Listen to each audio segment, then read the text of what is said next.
What's up, guys?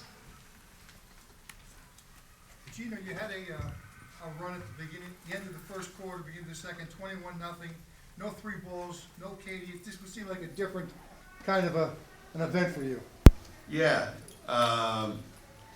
Sometimes you count on some things being automatic, and you start to think that it's guaranteed that that's going to happen every game, and that's not the case. Sometimes you just got to figure out a different way to do it, and I'm not particularly thrilled with the way our ball movement was in that first quarter, and that's probably why it was so different.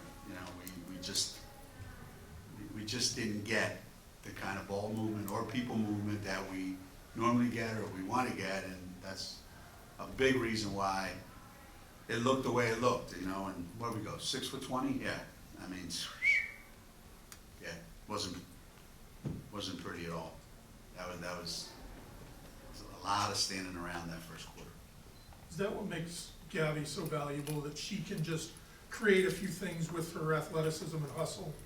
Yeah, it's kind of a good problem to have, but if you're not careful, it does become a little bit of a problem. But today it was exactly what we needed. Sometimes we throw the ball into Gabby and we just stand there and watch her play. And because she's able to, leap tall buildings with a single bound, and all the other stuff that she does, we kind of get fascinated by watching her, and everybody just stands. And the first quarter seemed to be Gabby against them, and that's not normally what we do, but she's, as I said, it's another, 19, 10, 5, jeez, oh man. But it was a lousy day all the way around. She got no steals. So what's the point of her even showing up? At this point in the season, is there something you want to see from your bench when they are able to get these minutes? They've been averaging only 19.5 points a game this year. Yeah. Like taking Crystal out of our equation really hurts us, because she's somebody that when we bring in, we're not sacrificing anything, She's going to be able to score, and she's going to be able to make stuff happen for others as well. And we need her back, and that will automatically make our bench production a lot better. But today they were actually not bad. But I would like to see a little more of that. Yeah. Crystal looked like she was ready to go today. The way she was warming up, she just had that vibe about her. Yeah. She was ready to play. You get the sense that she's tireless. She is. She wants to play. She's anxious to play. I think she's probably a little disappointed that it's taken this long, and she's probably disappointed that there's going to be a limit on her minutes Wednesday night. But that's where it is right now. Those guys are funny. When we got back, Azure wanted to practice longer on Thursday. She said, "Coach, we got a lot left in the tank." I said, "Yeah, you've been sitting around all year, so these other guys are a little bit tired." So she's anxious to play as well. Can you talk about the maturity in Sanaya Chong games as she came to stores, and the comfortability she's playing with now? Yeah. Well, one of the things I said recently about Sanaya was sometimes kids look around, and if they think that you don't necessarily need them, they're not selfish enough to impose that on themselves and say, "I don't care whether they need me or not. I came here to get this, this, this, and this." Then what has to happen is they have to be put in a position where you really, really need them, and then they have to perform. And that's kind of where she is right now. I think last year was a bad time for her because she had that IT band injuries just bothering her all year. But this year she knows we need her. She's mature enough to understand what we need from her, and she's kind of being the Sanaya that we envisioned her being all along. It's just taking a little bit longer than we all had hoped. There are three Samuelson sisters in her family, and all three played in the high Division I level, all 150 career three-pointers.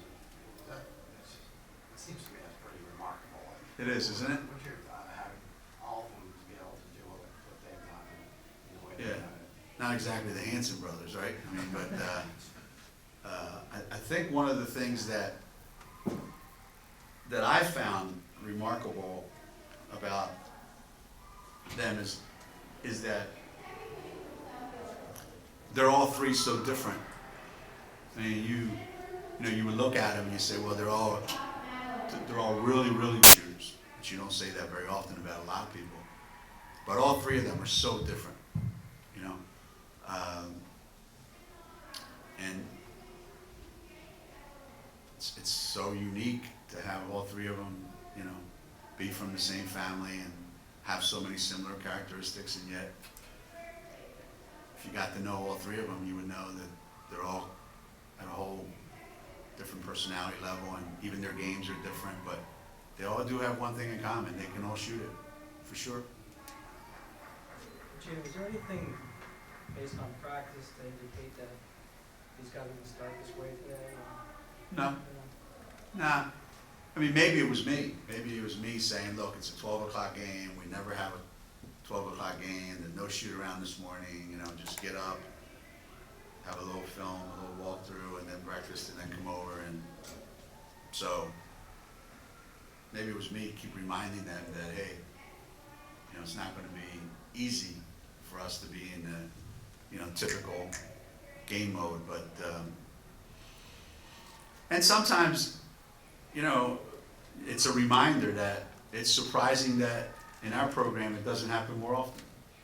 I mean, this is probably a daily occurrence for most other programs. That they expect it, it happens, and they have to deal with it. Because it happens so infrequently with us. You know, what are you going to do about it? Like I made a comment on SNY about that, matter of fact. And Justine said, what are you going to do to address this? You know, it's like, you know, I stubbed my toe. Now I got to go see an orthopedic surgeon to see how I'm going to get my toe amputated. Not really. You know, it's just one of those things. I mean, there's some things that in each game we look back and go, all right, let's take a look. Is there a pattern of things? We're not moving the ball. We're not getting X number of shots from here. Defensively, we're not getting the same quality stops as we were getting before, you know. So you're always looking for patterns. Last 3 games, last 4 games. But we've gotten off to pretty good starts pretty much every game. So, you know, it's just one of those things. Just one of those things. You had a lot to say because you guys came out of the locker room pretty late at halftime. You had a lot I to say. actually didn't have a lot to say, no. I just forgot to go in there. I wasn't going to go in there. Finally, those guys say, you know, there's like 5 minutes left. I said, what am I going to say to them? You know, it was almost like the Dayton game at halftime when we went in, and everybody thought this was an amazing halftime adjustment and halftime speech. And, you know, people were saying, I wouldn't want to be in that locker room. He's going to kill them. And I remember walking in and saying, Tuck, how did we say we were going to guard the ball? Oh, we were going to do this, this, and this. Have we done it one time in the first half? No. Okay, here's the game plan for the second half. How about what we said we were going to do at the beginning of the game? And they're like, yeah, okay, sounds like a good idea. We came out and played. Sometimes there's nothing you can say at halftime. Sometimes you got a lot to say. Today wasn't one of those days. I didn't have anything to say, so I didn't need to go in there until it was too late. Tough playing a nice role, 12 in a row going into. Have they won 12 in a row? They play South Florida tomorrow? Tomorrow. Yeah. How about going down there and you're, as of now, the only other unbeaten? Yeah, well, I talked to Tanya the other day. We had her on our radio show, and she's ecstatic about her team and how they're playing, and she's convinced them that the NCAA tournament's kind of within their control. You know, they've got to they had the same situation last year and they let it get away from them towards the end of the season. So she knows exactly what she's got. She's got two terrific guards, you know, and they're getting better and better and better, and they play hard. They're not an easy team to play, obviously, and it'd be interesting to see how they do tomorrow. But I'm actually looking forward to that game.